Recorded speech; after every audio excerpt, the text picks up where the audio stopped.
let me just share with you a wonderful story about Nixon. Because the power of the environmental movement was enormous. 10 million people went out and demonstrated in America on Earth Day 1970. The fouling of the waters.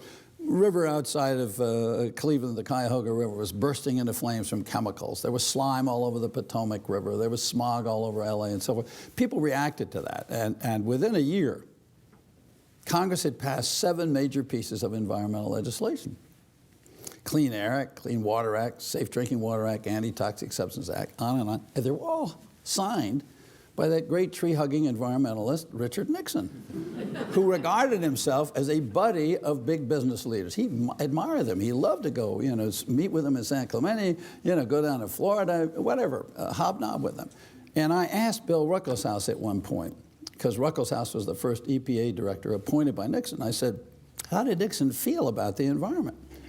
And he said, Rick, he said, working for him all those years, he said, he never once asked me, is it bad out there, Bill?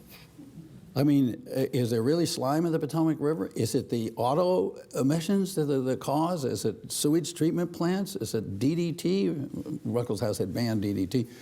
He said he never once asked, he said, Nixon said to me at one point, he said, now when you go over there, he said, don't get captured by those bureaucrats at EPA. EPA. Ruckelshaus said Nixon was the only person in America who called EPA EPA.